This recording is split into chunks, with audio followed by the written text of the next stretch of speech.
একটা যুগ সন্ধিক্ষণে আজকে এসে উপনীত হয়েছি।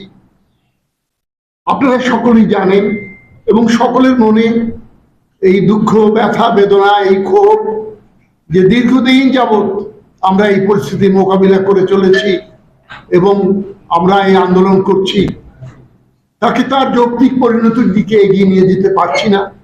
কেন পারছি না?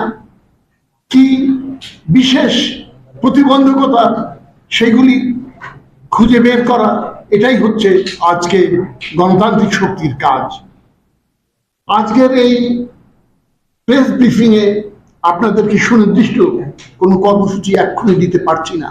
শুধু এইটুকু বলতে চাই, আপনারা শুনলে সুখী হবেন, যে আমরা এই পরিস্থিতির থেকে উত্তরণের প্রতিবন্ধকতাগুলি চিহ্নিত করতে কিছুটা হলেও সক্ষম হয়েছি।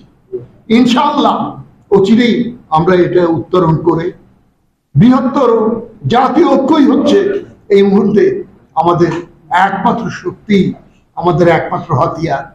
তাছাড়া এতে এই পরিস্থিতি থেকে উত্তরণের কোনো পথ নেই। আমি অত্যন্ত আনন্দিত, বিএনপি যোগ্য রাজনৈতিক দল হিসাবে, নেতৃস্থানীয় রাজনৈতিক দল হিসাবে সেই কাজটুকু পরম দায়িত্বের সাথে করে যাচ্ছেন।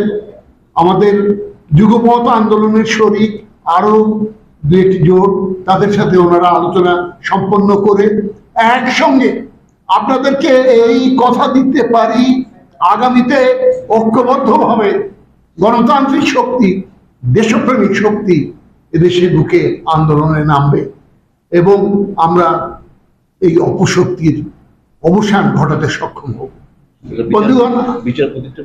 বন্ধুগণ, আমি আরেকটা ছোট্ট বিষয়ে আপনাদের দৃষ্টি আকর্ষণ করতে চাই, আমার সাংবাদিক ভাই ও বোনেদের।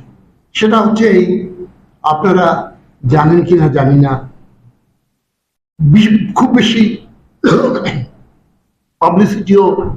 পাবলিসিটিতেও আসে নাই, ঢাকা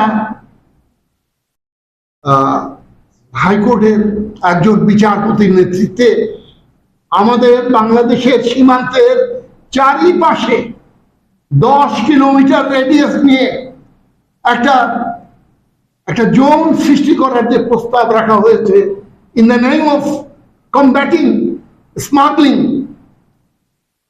স্মাগলিং প্রতিহত করার নামে যে প্রস্তাব রাখা হয়েছে, এই 10 মাইলের ভিতরে কোনো স্থাপনা থাকতে পারবে না এবং দূর থেকে সবকিছু দেখা যায় এমনি ভাবে পরিষ্কার করে দিতে হবে এবং ওই জমি সম্পূর্ণভাবে বিজিবির হাতে চলে যাবে।